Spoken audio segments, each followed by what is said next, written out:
Hola amigos, buenas tardes, ¿cómo están? Gracias por acompañarnos a una nueva emisión de Panorama Histórico del Cristianismo. Hoy vamos a seguir estudiando acerca del apóstol Pablo y su influencia en el avance del cristianismo. Recordemos que al momento de estudiar la historia del cristianismo es fundamental observar con detalle las bases.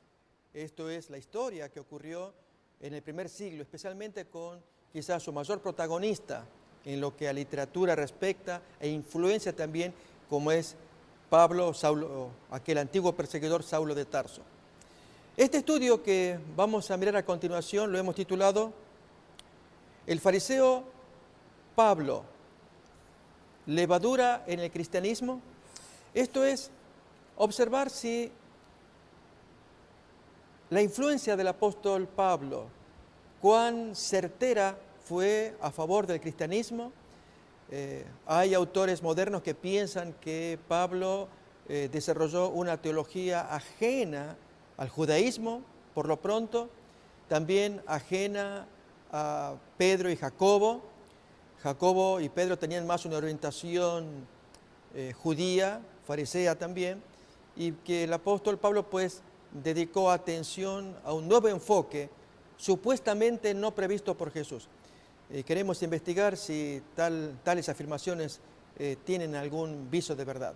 Para ello vamos a mirar primeramente en los evangelios algunos recuerdos de la historia de Jesús para observar que lo que Jesús había enseñado, predicado y sembrado, y especialmente a la vista de sus amigos, Pedro entre ellos, los principales, finalmente esa siembra la va a cosechar alguien que no forma parte del grupo. Esto es Pablo. Miremos por lo pronto un texto que puede ser discutido. En Mateo capítulo 15, la predicación y la obra de Jesús a una mujer extranjera, de raza extranjera. La pregunta que uno haría es, ¿Jesús tenía conciencia de su misión ecuménica en ese momento? Ese es alguno de los planteos. Lógicamente, esa discusión bien vale tenerla en lo que respecta a Jesús histórico y demás. Lo que estamos mirando es que lo que Jesús sembró en sus días, hoy con el apóstol Pablo se comienza a recoger. Abrimos pues entonces Mateo, capítulo 15.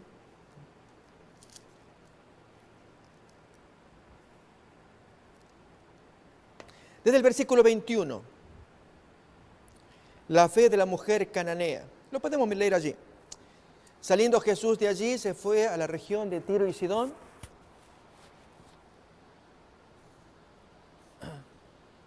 Y aquí una mujer cananea que había salido de aquella región clamaba diciéndole: Señor, hijo de David, ten misericordia de mí, mi hija es gravemente atormentada por un demonio. Acordémonos que el texto nos va a decir que es de Tiro y Sidón, o sea, es extranjera. Jesús había cruzado los límites. Eso también nos lo cuenta el Evangelio paralelo de Marcos. En otras palabras, Jesús estaba tomando su descanso. Podemos leer también, así para mirar en Marcos, capítulo 7, versículo 24.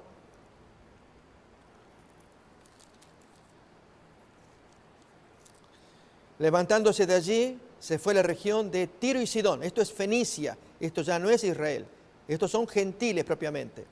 Y entrando en una casa, no quiso que nadie lo supiese, pero no pudo esconderse. Entonces, notamos que Jesús decidió salirse de los límites. Como la historia es conocida apenas, déjeme refrescarla. La mujer insiste, pide curación por la hija enferma. Jesús tiene tres actitudes. La primera, guarda silencio. La mujer insiste. Los discípulos, pues, le dicen: Maestro, ella grita tras nosotros. Y entonces ahora la segunda actitud de Jesús es, al decir estas palabras: no soy enviado sino a las ovejas perdidas de la casa de Israel. Dando a entender con ello, para alegría de sus compatriotas judíos, de que el ministerio, la sanidad y el mensaje era solamente patrimonio de los judíos. Mi obra es solamente para las ovejas perdidas de la casa de Israel. Fue lo que Jesús quiso decir. Y entonces la mujer, pues que venía gritando por atrás, ahora se pone delante. Y allí entonces le exige la curación. Y Jesús tiene su tercera actitud. ¿Cuáles? Las palabras que suenan bien a un oído judío. No está bien echar el pan de los hijos a los perrillos o mascotas. Y la mujer entonces usa un buen argumento allí, da vuelta el argumento de Jesús al decirle, aún los perrillos tienen derecho a las migajas que caen de la mesa de los amos. Jesús, conmovido, pues entonces dice, grande es tu fe, sea hecho contigo lo que tú quieres. Y la niña, la hija fue curada. Notemos que uno preguntaría si la misión a los gentiles se estaba abriendo o Jesús fue obligado allí por la circunstancia que él fue a tomar descanso al entrar en una casa de origen pagano, pero miramos por el texto que Jesús más bien pronunció las palabras que de ningún modo son descortesía, muestra la misión que tenía, que era primeramente evangelizar a su nación y de allí ser fanal de luz al mundo, que en ese tren de discriminación los discípulos entendieron que Jesús corría con ellos discriminando a esta mujer al decirle no está bien darle el pan de la mesa de los hijos, la misión es solamente para los israelitas, pero la mujer entonces gana en su argumento, toca el corazón de Jesús y Jesús queda conmovido y le concede, mostrando con ello que no era racista como lo eran sus amigos que hasta ese momento estaban conformes con la exposición de Jesús. Bien, esto nos muestra entonces que Jesús va sembrando una semilla y es que aunque pareció actuar en la forma racista de sus amigos, finalmente no lo hizo, sino concedió el bien a esta gente. Notemos otro ejemplo de la apertura de Jesús en su mentalidad hacia los gentiles. Este es el caso de Lucas capítulo 7 también, otro caso de una curación, cuyo beneficiado fue gente de un siervo del centurión. Pero leemos el texto. Lucas capítulo 7, los primeros versículos, dice así. Después que hubo terminado todas sus palabras al pueblo que le oía, entró en Capernaum. Y el siervo de un centurión, notemos, este es un pagano, a quien el centurión quería mucho, estaba enfermo y a punto de morir. Cuando el centurión oyó hablar de Jesús, le envió unos ancianos de los judíos, rogándole que viniese y sanase a su siervo. Y ellos vinieron a Jesús y le rogaron con solicitud, y notemos el argumento que utilizan estos judíos, típico argumento fariseo. Es digno que le concedas esto, pues ama a nuestra nación y nos edificó una sinagoga. Como él ama al pueblo de Dios, elegido por Dios, y le hace bien, pues es bueno que tú le concedas algo. Noten la palabra es digno. Sigue entonces el relato. Y Jesús fue con ellos, pero cuando ya no estaban lejos de la casa, el centurión envió a él unos amigos, diríamos romanos, ya no de los judíos, unos romanos, diciéndole, Señor, no te molestes, pues no soy digno, notemos la expresión, que entres bajo mi techo. Y en Mateo 8, el texto equivalente, cuenta que el mismo centurión en persona fue, porque Jesús avanzaba allí, mientras los amigos le decían, primero judíos, luego romanos, y finalmente Jesús avanzaba, ahora el soldado mismo se presenta allí y le dice, no soy digno, y da su argumento. No soy digno de que entre bajo mi techo. Yo tengo gente bajo mi autoridad, y a este le digo que vaya o viene, así también tú a distancia tienes autoridad, en un ámbito que el soldado no domina. El soldado domina el ámbito material, la soldadesca, mientras que Jesús domina el ámbito del espíritu. Por lo tanto, tú a distancia puedes decir, haz esto, haz lo otro, cúrate o salte enfermedad. Y entonces esa fue la fe que manifestó el centurión, que asombró a Jesús. E incluso las palabras de Jesús las podemos leer también. Lucas 7:9, al oír esto Jesús se maravilló de él y volviéndose dijo a la gente que le seguía, os digo que ni aún en Israel he hallado tanta fe. Y entonces luego de ello se vio que el siervo había sido curado. Notamos entonces, Jesús se abre, no solamente el caso de la sirofenicia, ahora con el centurión, para ministrar, pero especialmente dejar ese mensaje que tenía que quedar en los oídos de sus amigos, que era lo más importante. Y era una apertura a la gente que tuviera fe.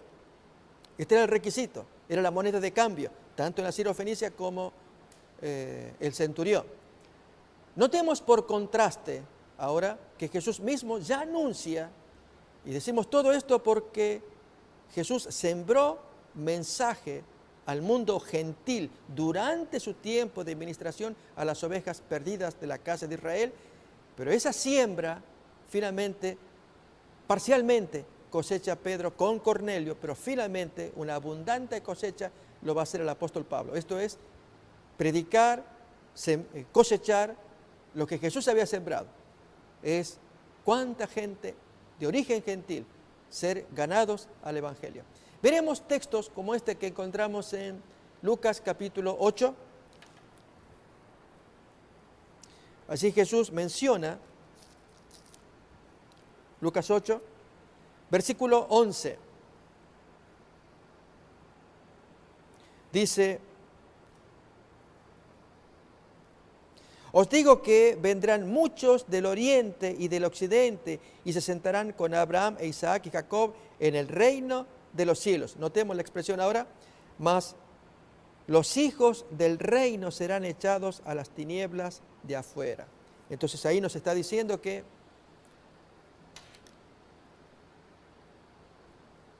muchos se iban a sentar con Abraham del oriente, del occidente. Aún en Lucas 13:29 nos dice que del norte y del sur, es decir, de diferentes partes del mundo, no judíos necesariamente de la diáspora, es decir, del norte, sur, oriente, occidente, y que se sientan con Abraham, judíos también. No, porque el texto acá nos dice: mas los hijos del reino quedarán afuera. Es decir, se sientan las naciones. Esto es lo que Jesús da a entender en este texto. Es decir, hay una concepción, una visión de una evangelización hacia fuera de los límites de Jerusalén. Esto es muy importante porque cuando se habla de la teología del apóstol Pablo, supuestamente en confrontación con Pedro o aún con Jacobo, es porque no logra verse estas bases que estamos examinando en este momento, que Jesús había sembrado ya en sus días, de acuerdo a los evangelios, la base de una misión al mundo gentil. Miremos más contundente todavía en Mateo capítulo 21, la forma en cómo Jesús se expresa a sus oyentes respecto del fruto del reino. Mateo capítulo 21, en forma de parábola Jesús les enseña a los oyentes, esto es, los judíos, la parábola de los labradores malvados, que el amo pues pide que esos labradores paguen el trabajo, el fruto de ese trabajo, y entonces enviaron criados y los labradores pues maltrataban a los criados, y finalmente el dueño manda al hijo, y los labradores malvados matan al hijo, creyéndose con ello apoderarse de la viña. Y entonces allí viene la pregunta que hace Jesús: ¿qué suponen ustedes que hará el dueño de la viña, que le mataron al hijo a esos labradores malvados, de quienes reclamaba que pagaran los réditos del trabajo, que dieran el pago al amo? Y la gente, ignorando el desenlace, ellos mismos se autocondenan cuando dicen, leemos, versículo 41, estamos en Mateo 21, 41. Le dijeron: a los malos destruirá sin misericordia y arrendará su viña a otros labradores que le paguen el fruto a su tiempo. O sea, habían respondido sabiamente, y ahora Jesús hace su aplicación. 42 y especialmente el 43. ¿Nunca leísteis en la Escritura: la piedra que desecharon los edificadores ha venido a ser cabeza del ángulo, refiriéndose a Jesús? Y el Señor ha hecho esto y es cosa maravillosa a nuestros ojos, y notemos esto, la apertura al mundo gentil. Por tanto os digo que el reino de Dios será quitado de vosotros y será dado a gente que produzca los frutos de él. Bien, allí claramente menciona que el reino sería quitado para dárselo a los gentiles. Por lo tanto, Pedro y sus amigos todavía no discernían estas palabras. a excepción de Pablo, que Pablo pudo verlo. Pero seguimos avanzando con un texto más quizás para probar esto, y es que Jesús, cuando da la comisión a sus amigos, la predicación, enumera a todas las naciones. Acordémonos de los textos conocidos de Mateo 24, 14. Abrimos pues para mirarlo. Ahí lo tenemos. Y será predicado este evangelio del reino en todo el mundo para testimonio a todas las naciones. Y entonces vendrá el fin. También un texto más que podemos mirar se encuentra en Lucas 24, 47. Esto Jesús se los dice a los discípulos. Pero notemos, ellos no logran ver que Jesús tiene una apertura al mundo, de acuerdo al texto de Lucas. Y que se predicase, son palabras finales de Jesús, en su nombre el arrepentimiento y perdón de pecados en todas las naciones, comenzando desde Jerusalén. Y vosotros sois testigos de estas cosas. Notamos, predicar a todas las naciones.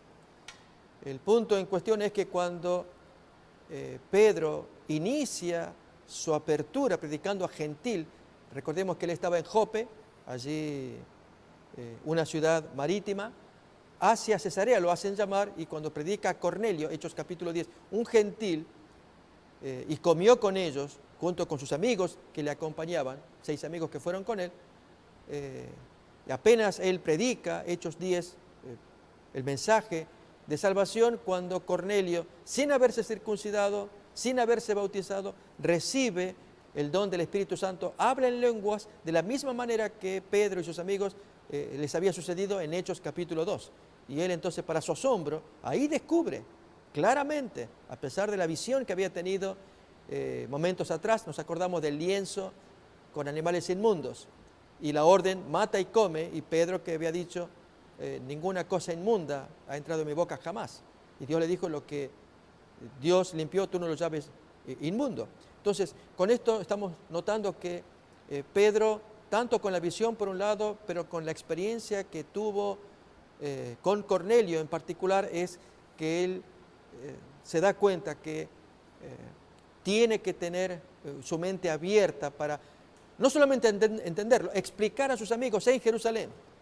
Hechos capítulo 11 se nos cuenta que sus amigos estaban confundidos y turbados. ¿Cómo es que tú te atreviste a meterte con gentiles a comer? Sus amigos cristianos. Y entonces él cuenta también su experiencia. Entonces, con esto vemos que la siembra por parte de Jesús estaba hecha en los evangelios. Ahora era tiempo de abrirse. Bien, esto ocurrió cuando Jesús les dijo al cabo de los 40 días que no se fueran de Jerusalén hasta que viniera la promesa del Espíritu Santo y fueran testigos, fueron sus palabras, desde Jerusalén, Judea, Samaria y hasta lo último de la tierra. Por lo tanto, una misión universal. Esa misión universal, Pedro primeramente pudo haberla visto con la experiencia de Cornelio y su gente, pero más contundentemente sucedió con Saulo de Tarso. Este es el tema que hoy queremos mirar, si entonces Saulo fue verdadera levadura en el cristianismo. Y para ello tenemos que mirar a Saulo de distintos ángulos. Primeramente como fariseo, él fue confrontado con sus antiguas creencias, y luego entonces confrontación suave, pero que la tuvo también con sus amigos, mucho más recia y dura contra los judaizantes. Digo con sus amigos, pensemos en Hechos 21, la diferencia con Jacobo, o aún en Gálatas. Allí fue recio en la forma en cómo él se dirigió por causa de hipocresía por parte de Pedro a un Bernabé y los amigos que habían venido desde Jerusalén.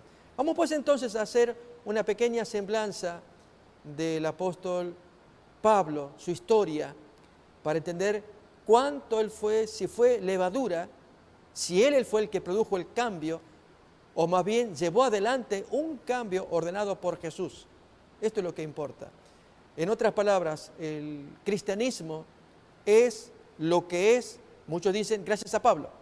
Más bien sostenemos que el cristianismo es lo que es gracias a la semilla que sembró Jesús, la apertura al mundo gentil, el mensaje que él hizo y que entonces parciales amigos, Pedro y los 12, no entendieron en plenitud, entendían a medida muy lentamente, con el caso de Cornelio, pero quien lo pudo entender cabalmente fue nada menos que un ardiente defensor del racismo, del judaísmo, de las creencias atávicas, en fin, cuánto que se puede hablar de Pablo y cómo tuvo que echar todo un giro monumental de 180 grados para poder acomodarse a la misión y tan impactante en su vida, su misión, sus cartas, que ha marcado un hito en la humanidad. Algo que vale la pena tomar en cuenta es que de Pablo se puede decir de un modo muy simple que Pablo es lo que fue por su conversión camino a Damasco. Todo hombre cristiano tiene que atravesar una experiencia personal con Cristo. La de Pablo expresa claramente un encuentro que tuvo allí con su Creador. Solo que Dios desearía que todos llegáramos a un encuentro similar. Vamos pues entonces a tener esta semblanza de Saulo de Tarso. Miramos acá. Saulo nació en Tarso de Cilicia, lo que hoy es la actual Turquía. Probablemente en el año 8, dicen algunos autores, entre el 5 al 10 de la era cristiana.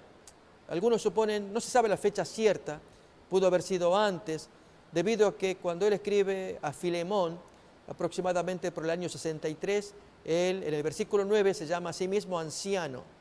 Tal vez había envejecido demasiado por los muchos viajes, los cuidados, las preocupaciones, su servicio se había desgastado demasiado, pero si nació por el año 5 al año 65 aproximadamente, son apenas 60 años. Para considerarse anciano, pues podría ser. Hay quienes piensan que pudo haber nacido un poco antes del año 5, para ver que, aunque era joven, acordémonos que Jesús era considerado joven todavía, aun cuando él murió, y Jesús nació en el año antes del 4 antes de Cristo, Pablo pudo haber nacido un poco después. Lógicamente era más joven que Jesús, pero un brillante joven que apuntaba a ganarse puntos para formar parte del Sanedrín. Ahora vamos a mirar. Entonces seguimos. Aunque no sabemos la fecha cierta de su nacimiento, sí se sabe que él procedía de una familia judía que traía ciudadanía romana, posiblemente con cierta posesión económica, ya que Pablo podía pagarse sus gastos de estudio yendo a la ciudad de Jerusalén, allí en la capital. Su nombre judío era Saulo y su nombre romano Paulus o Pablo. Aprendió el oficio de fabricante de tiendas de campaña y vivió de eso, que era normal entre los judíos que todo maestro, aún rabino, debiera tener algún oficio secular con el cual desempeñarse, sobrevivir. Estudió en Jerusalén con el rabino Gamaliel, que era considerado en la Mishnah, también se lo considera como cuando murió este rabino, murió también el estudio de la Torá, texto que ya vamos a mirar un poco después. Así que era famoso Gamaliel, como también Saulo, según una cita del Talmud, que ya vamos a mirar, aunque no se sabe quién es ese alumno desconocido. Muchos suponen que pudo haber sido Pablo. Se adhirió al grupo de los fariseos y también un hombre muy hábil para hablar los idiomas de aquel tiempo. Además del arameo nativo, el hebreo, que era la lengua oficial judía, y también el griego, el inglés de aquel tiempo. En cuanto a la teología de Pablo, podemos decir que aunque él no escribió tratados de teología, más bien él respondió a las dudas y necesidades de las comunidades en las que él se movía. Es decir, fue un hombre caminante y él escribió estando en la marcha, caminando, entrando en las casas, saliendo de ellas, conociendo a la gente. Por lo tanto, era un hombre de la calle y sus temas abordan toda suerte de temas, desde la salvación, por la fe, como ahí estamos leyendo también, el Espíritu Santo, la Iglesia, diferentes temas que abarca la teología de Pablo. El punto que importa es si esa teología fue planeada por Jesús, Jesús quiso que eso se enseñara, o fue algo propio de Pablo. Y vamos a insistir que Pablo efectivamente trajo una ideología nueva, diferente de lo que se concebía hasta ese tiempo, pero debido en gran medida a la atadura que significaba la tradición y la cultura en la mente de sus discípulos, que les costaba abrirse a campos nuevos, especialmente gentiles. Miramos entonces, para tener una semblanza de los fariseos, Pablo fue fariseo, lo que Flavio Josefo escribió al respecto, muy rápidamente, de las varias sectas que él describe en sus libros, tanto Antigüedades como Guerra de los Judíos. Aún en su autobiografía él cuenta que fue fariseo. Tenemos las sectas de los esenios, saduceos y los fariseos. Y él luego describe una cuarta, la pone en otro lugar, la de los celotes. En cuanto a los fariseos, notemos acá, lo que vamos a mirar, ya estudiamos esto en otro momento, pero es reafirmar el estilo de vida legalista del fariseo. Y Pablo, por antonomasia, era uno de ellos, lo que hoy llamaríamos salvación por obras y por la ley. Por supuesto, salvación por la fe, esto no entraba dentro de la mente del apóstol. Notemos, los fariseos viven sobriamente, sin acceder en nada a los placeres, luchar contra ellos. Eran personas reputadas como nobles porque luchaban contra los placeres. Se atienen como regla a las prescripciones que la razón ha enseñado y transmitido como buenas y se esfuerzan en practicarlas. Por lo tanto, si la razón, el sentido común dice que eso es bueno, hay que practicarlo. Notemos nuevamente un énfasis en las obras, en la conducta. Honran a los de más edad, a pesar de que enseñan que todo se realiza por el destino, podríamos decir también por la providencia. Sin embargo, no privan a la voluntad humana del impulso propio. Creen que Dios ha templado las decisiones del destino con la voluntad del hombre, ya sea que se incline por la virtud o el vicio. Por lo tanto, Dios está arriba dirigiendo las cosas, pero es el hombre el que decide. Y por lo tanto van a dejar al hombre un papel muy importante, esto es el impulso propio de esa voluntad. También creen en cuanto al alma que le pertenece un poder inmortal, estamos leyendo, de modo que más allá de esta tierra tendrá premios o castigos según se haya consagrado la virtud o el vicio. Si fue en el caso de lo último, el vicio, eternamente estarán encerrados en una cárcel. Pero los primeros, aquellos que se dedicaron a la virtud, gozarán de la facultad de volver a esta vida por medio de la resurrección. Y allí es una pregunta que ya autores modernos han encargado de mostrar la contradicción, y es cómo una persona puede creer simultáneamente en la resurrección y también en la inmortalidad del alma. Son cosas anacrónicas o contradictorias en sí, ya que una persona que disfruta de la bienaventuranza de tener una vida fuera del cuerpo, con el alma disfrutando permanentemente o eternamente, que ahora vuelva a encerrarse en un cuerpo, el alma pues como que descendió de su deleite que estaba viviendo. Por lo tanto, los griegos creían en la inmortalidad del alma y los judíos enseñaban la resurrección del cuerpo, de acuerdo a Daniel capítulo 12, 1 y 2, pero he aquí que la influencia griega por las invasiones griegas hicieron que estas ideas de la inmortalidad aún campeara entre los fariseos. Entre ellos, el caso famoso de Gilel, que muere por el año 10 de la era cristiana. Él tiene un diálogo con sus amigos, sus discípulos, y en uno de sus diálogos menciona que él iba a atender, en aquella ocasión no los iba a atender a ellos, sino a su huésped. Y los amigos le dicen: oh, no sabíamos que habías recibido visita en tu casa. No, ustedes no se dan cuenta que voy a atender al huésped de mi alma. Eso fueron las frases que Gilel dijo, dando a entender con ello que él creía como fariseo, y fariseo eximio de aquel tiempo, pues producía las ideas básicas de lo que después se concibió como rabinismo. Creer entonces en la inmortalidad, siendo fariseo, pues era como una contradicción. O es resurrección o inmortalidad, como lo desarrolló en tiempos modernos Oscar Cullmann en su libro titulado así, Inmortalidad del cuerpo, inmortalidad del alma o resurrección de los muertos, donde él plantea la dicotomía, la contradicción de o un término o el otro. Bien, este es el caso de los fariseos que estamos mirando acá. Esto escribió entonces Josefo.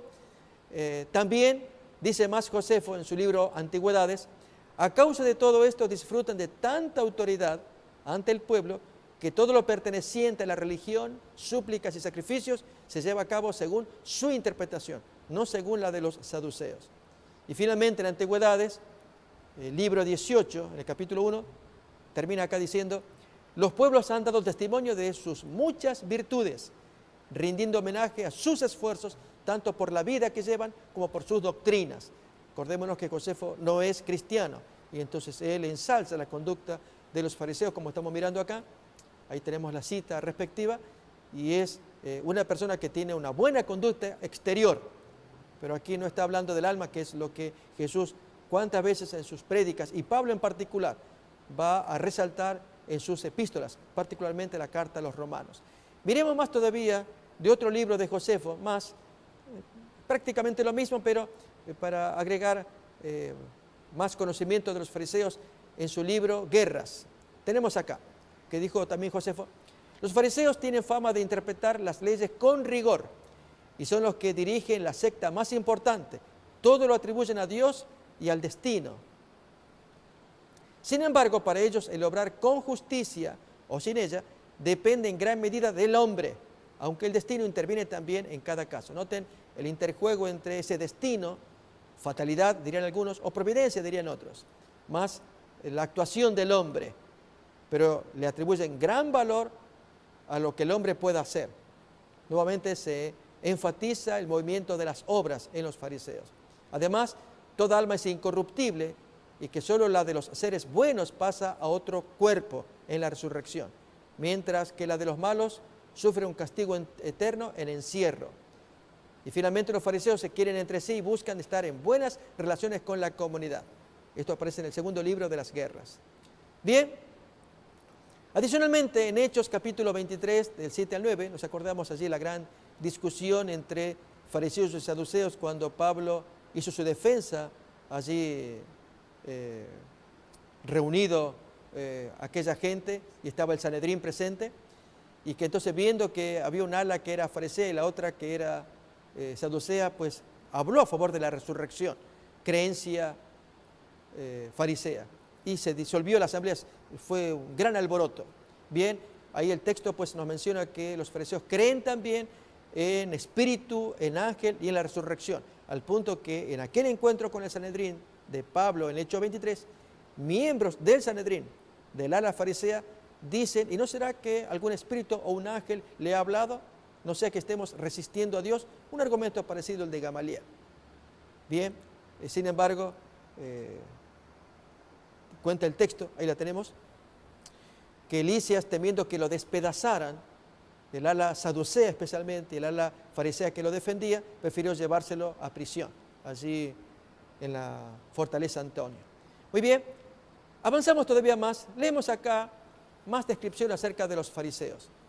Ellos constituían la más influyente de todas las sectas religiosas judaicas de la época de Cristo. La palabra fariseo significa textualmente separados. Esos son los fariseos. Perushim, lo cual da a entender la naturaleza de sus creencias, están separados de la contaminación. Eran legalistas y se comprometían a obedecer y observar la infinidad de reglas restrictivas, tradiciones y leyes ceremoniales del judaísmo ortodoxo.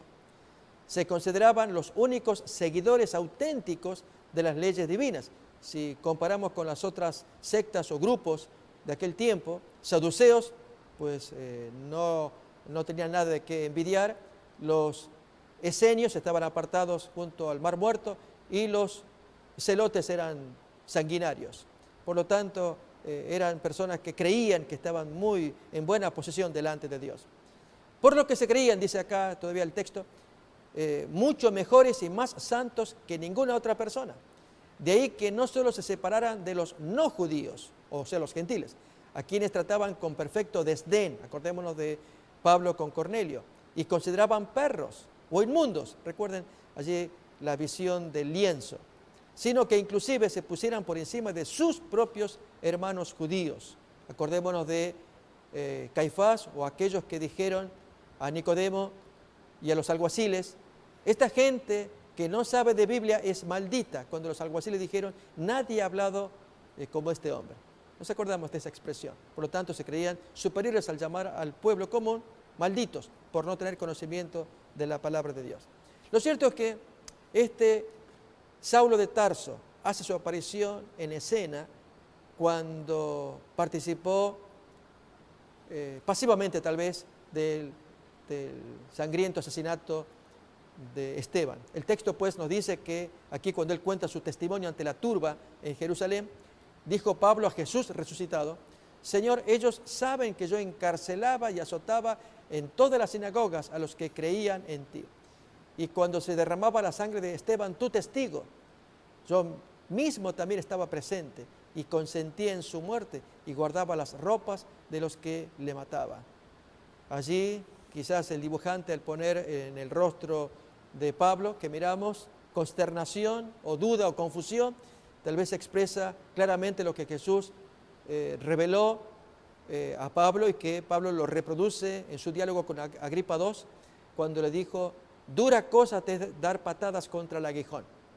Y quizás esta sea la primera de ellas, estar luchando contra con su conciencia o sus convicciones, al ver gente santa, tan noble como fue Esteban, y aún todos aquellos a quienes él obligaba a encarcelar y a blasfemar, peleando contra Cristo.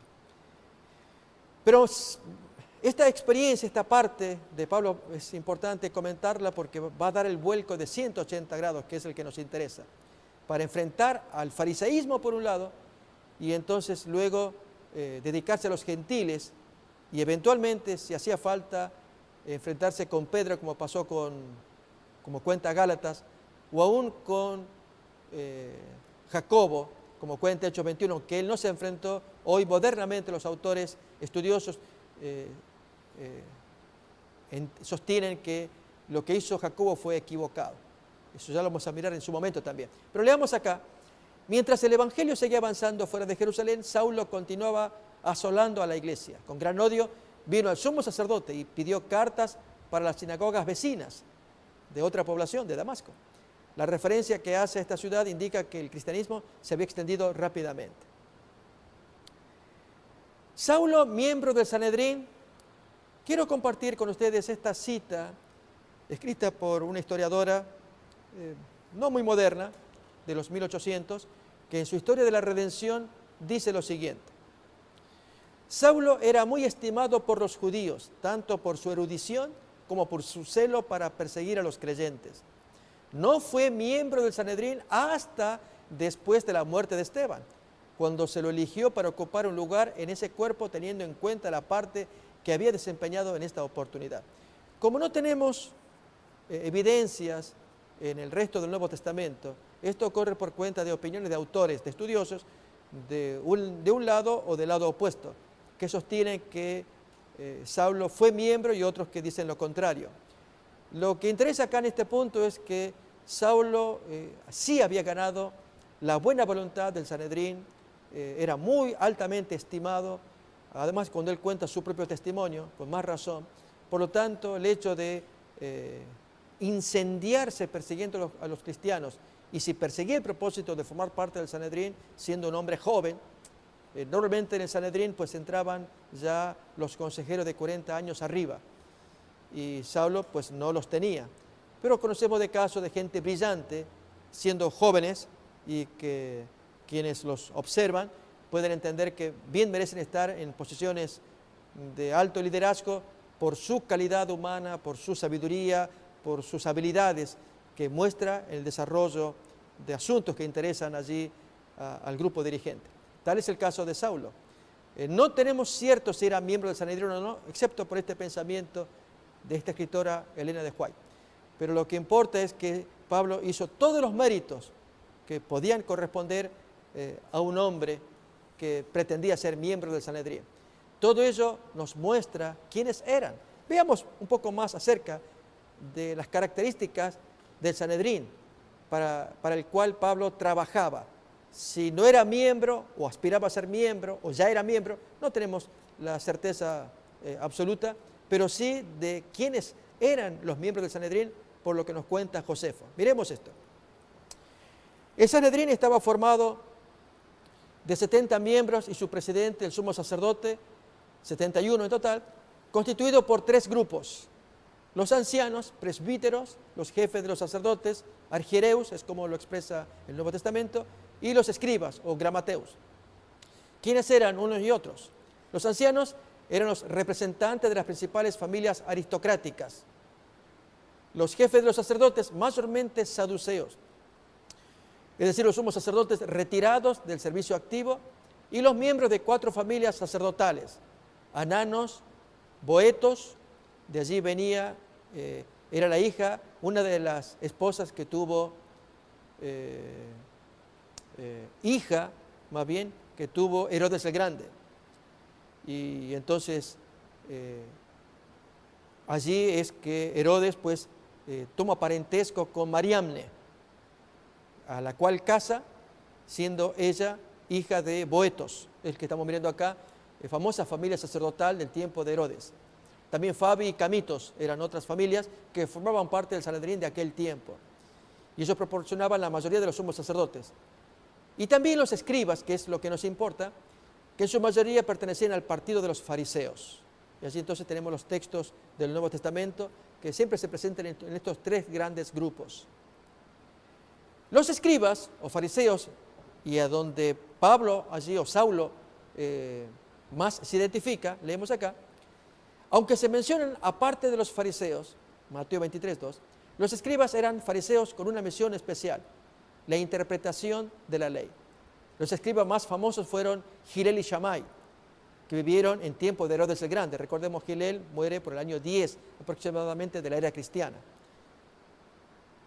Y Gamaliel, maestro de Pablo, este Gamaliel llega a ser el nieto de Gilel el Grande. Habitualmente se le llamaba rabí, que significa mi maestro. Y aquí entonces, cuando Pablo comparte su testimonio, también allí ante la turba de Jerusalén: yo soy judío, nacido en Tarso de Cilicia, pero criado en esta ciudad, instruido a los pies de Gamaliel, estrictamente conforme a la ley de nuestros padres, celoso de Dios, como hoy lo sois todos vosotros. Así entonces nos da un recuento Pablo en ese testimonio que cuenta de quién era él, y especialmente al hablar de Gamaliel, porque si bien Pablo apenas menciona así a los pies de Gamaliel, en Hechos capítulo 5, el texto, Lucas nos cuenta que era muy reputado, muy venerado por toda la población. Veremos lo que una referencia que tenemos de la Mishnah, pero antes leemos este pensamiento. Gamaliel el Viejo, que él murió en el año 52 de la era cristiana, como es conocido, fue el maestro más grande de la época. Fue recordado en generaciones posteriores como la encarnación del fariseísmo puro. Veremos la cita a continuación. Allí la leemos, está en la Mishnah, en Sotá, Mishnah 9, el capítulo 9, 15. Dice así: cuando el rabí Gamaliel el Viejo, o el mayor también se le llama así, murió, se decía, cesó la gloria de la Torá. Noten, y él murió en el año 52. Y murieron la pureza y el estado de separación. Consultando con otras traducciones, dice, murió la abstinencia, la modestia, la piedad, la abnegación. La palabra hebrea usada allí se aplica a todas estas traducciones. Murió algo grande. Esto es el Rabán Gamaliel el Mayor. Y este fue el maestro de Pablo. Notemos todavía esta otra referencia del Talmud babilónico en Shabbat, en la folio 30, lado B, dice así. A la vez, dice una frase que vamos a citar, pero este es el comentario: este Pablo podría ser aquel alumno de Gamaliel, de nombre desconocido, quien de acuerdo con el Talmud babilónico, recordemos que está el palestino, pero este babilónico, manifestó, y esta es la expresión que aparece en el Talmud literalmente: atrevimiento en cuestiones de conocimiento. Un cierto alumno desconocido frente a Gamaliel el Viejo. Y se supone que bien podría haber sido este alumno Saulo de Tarso. Lo mismo también tenemos textos como en Gálatas 1:14 y Filipenses 3:4 al 6, donde se menciona que Pablo aventajaba a sus contemporáneos. Si él tuviera que hablar de su historial, en estos textos que ahora vamos a mirar, muestra claramente que es lo que él trata de transmitir a sus oyentes, que no había otro que le superara en el celo, en el conocimiento. Miremos ahí 1:14. Y en el judaísmo aventajaba a muchos de mis contemporáneos en mi nación, siendo mucho más celoso de las tradiciones de mis padres. Celoso en conocimiento, en dedicación, en oraciones, en actividades religiosas. De igual modo también en Filipenses capítulo 3, en su breve historial que Pablo menciona, y el orgullo de ser fariseo, pues ¿quién más que él? Entonces, él cuenta también allí, en este texto, su argumento para convencer a sus oyentes, que son mayormente de extracción farisea, que es la extracción más popular. Esto aparece en Filipenses capítulo 3, versículos 4 al 6. También repasamos, miremos. Dice, aunque yo tengo también de qué confiar en la carne. Si alguno piensa que tiene de qué confiar en la carne, yo más. Circuncidado el 8º día, del linaje de Israel, de la tribu de Benjamín, hebreo de hebreos, en cuanto a la ley, bien fariseo, en cuanto a celo, perseguidor de la iglesia, en cuanto a la justicia que es en la ley, irreprensible. ¿Notamos? Entonces, él sabe lo que está diciendo y de allí la importancia del giro de 180 grados que él va a tener. Veremos más todavía cuando Saulo recibe un visitante desde el cielo. En su testimonio nuevamente, que cuenta aquella turba de Jerusalén en Hechos capítulo 22, aconteció, decía, les dijo Pablo, que yendo yo al llegar cerca de Damasco, como a mediodía, de repente me rodeó mucha luz del cielo y caí al suelo y oí una voz que me decía, Saulo, Saulo, ¿por qué me persigues? Yo entonces respondí, ¿quién eres, Señor? Y me dijo, yo soy Jesús de Nazaret, a quien tú persigues. Y aquí comienza el giro de 180 grados. Notemos un pensamiento que nos trae esta escritora que citamos recién, Elena White. La fe de Saulo fue tremendamente probada durante los 3 días de ayuno y oración que pasó en la casa de Judas en Damasco. Estaba totalmente ciego y completamente a oscuras en cuanto a lo que se esperaba de él. Se le había indicado que fuera a Damasco, donde se le diría qué debía hacer. En su incertidumbre y su angustia, clamó fervientemente a Dios. Un hombre que tenía que escuchar ahora el plan que Jesús no se lo iba a dar, aunque en Hechos 26, contándoselo a Agripa, Pablo pone como que Jesús le dijo a él, pero en verdad, según Hechos 9, el primer relato, y Hechos 22, el segundo relato, Jesús no le da órdenes, sino que no le da instrucciones, sino que le dice, vete allí a cierto domicilio, ahí se te va a indicar qué hay que hacer. Miremos pues qué pasó. Aquí tenemos pues el otro pensamiento para tomarlo en cuenta. Importante la relación de Pablo con la iglesia, relacionarse con ella. Leemos nuevamente también de la misma autora, pensamiento alusivo. En el relato de la conversión de Saulo se nos dan importantes principios que deberíamos tener siempre presentes. Saulo fue puesto directamente en presencia de Cristo. Era uno a quien Cristo había destinado a una obra importantísima, uno que debía ser instrumento escogido. Sin embargo, y ahí viene el principio, el Señor no le habló ni una sola vez de la obra que le había señalado. Lo detuvo en su carrera y lo convenció de pecado. Pero cuando Saulo preguntó, ¿y qué quieres que haga? El Salvador colocó al inquisidor judío en relación con su iglesia para que conociera allí la voluntad de Dios concerniente a él. Notemos qué importante concepto, y Saulo tenía que aprender de parte de la iglesia a la cual él había dañado, que ella le enseñara, era demasiada humillación, pero un gozo para él porque nada menos que Dios se le había aparecido. Reitero, este pensamiento es serio, como dice la autora, importantes principios, que se extrae de Hechos 9 y Hechos 22. Pero en Hechos 26, en el relato, tercer relato de la conversión de Pablo, esta vez dirigido a Agripa, Pablo omite lo de Ananías y pone allí directamente que Jesús le dio la misión de predicar a los gentiles. Leemos acá esta nota. Conociendo a Saulo como perseguidor de la iglesia, tuvo miedo de ir a verle. No obstante, de Ananías, obedeció la orden de Jesús, colocó sus manos sobre Saulo, lo sanó, le informó que su misión era llevar el evangelio a los gentiles y lo instó a bautizarse. Allí entonces es Ananías el que le va a dar la instrucción, la formación. Hay quienes dicen que Pablo recibió de Ananías el discipulado, el ungimiento. No es así, es Jesús primeramente que se le apareció y a través de la iglesia que se lo instruye. Y él desde entonces fue siempre sumiso a la iglesia. Esto lo miramos en Antioquía de Siria, en Hechos capítulo 13, cuando los hermanos le imponen las manos, tanto a él como a Bernabé, Hechos 13, versículo 5, y lo mandan a la predicación al extranjero. Miremos entonces ahora la misión de Saulo, el giro de 180 grados. enfrentarse con los fariseos, que él había sido de la creencia igual, y también ahora abrirse a los gentiles, que aunque él ya estaba acostumbrado por su ambiente gentil, su ambiente en la diáspora, judío allí en Tarso de Cilicio, que estaba abierto a los gentiles, le era más fácil que a un judío de pura cepa de Jerusalén. Pero en cuanto a qué hizo después Pablo de ser bautizado, estos son los textos que aparecen arriba y el resumen: predicó en las sinagogas de Damasco, se retiró durante algún tiempo a Arabia, volvió a Damasco a predicar nuevamente y esto le llevó unos 3 años. Los hermanos lo bajaron por un muro de la ciudad para que escapase de un complot que se tramaba contra él. Notamos, los judíos no podían tolerar semejante mensaje y ya más adelante vamos a ver las diferencias entre el farisaísmo y el cristianismo de Pablo, que es el cristianismo de Jesús.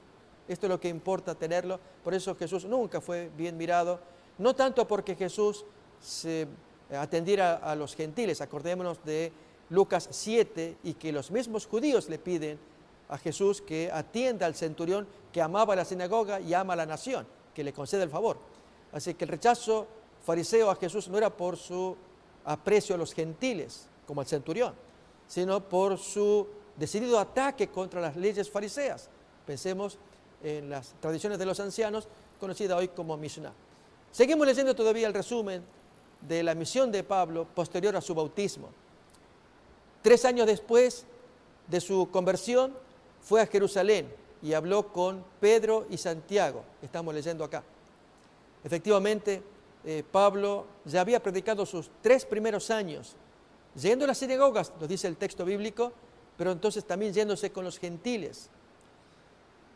Allí en Jerusalén, en el año 38, al 3er año de su conversión, recibió una visión estando en el templo. El texto nos va a decir que tuvo un éxtasis.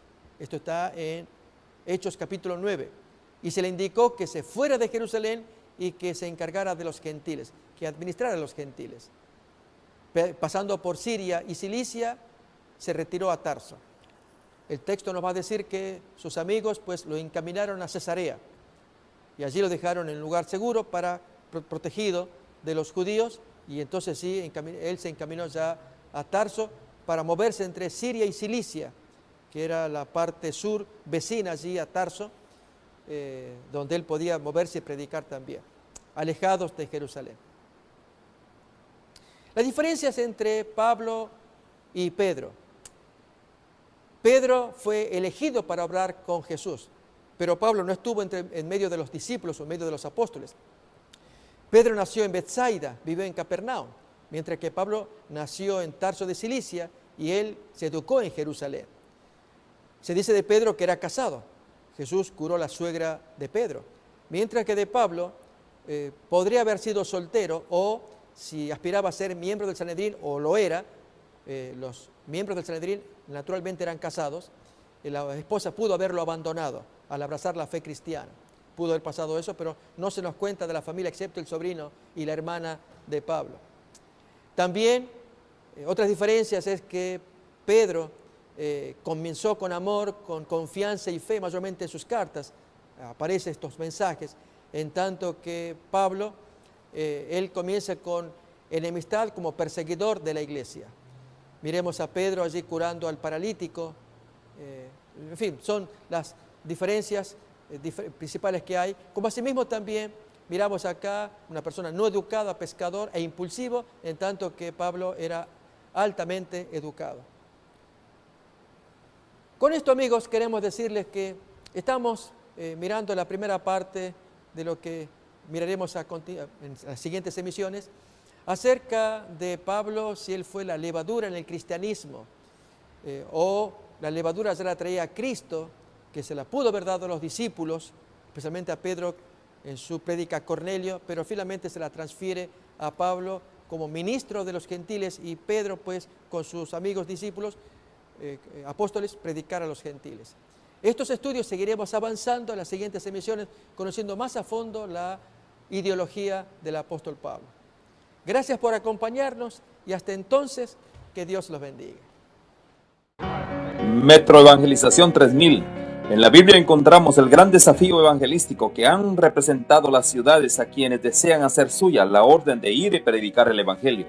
En la actualidad, la mayoría de personas viven en las grandes metrópolis. Debemos aceptar que hoy podemos predicar a cientos, miles y millones de personas que están a nuestro alrededor.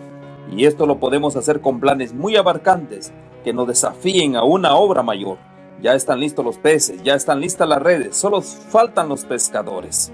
Presentamos Metroevangelización 3000. Todos pueden hacer algo en esta obra.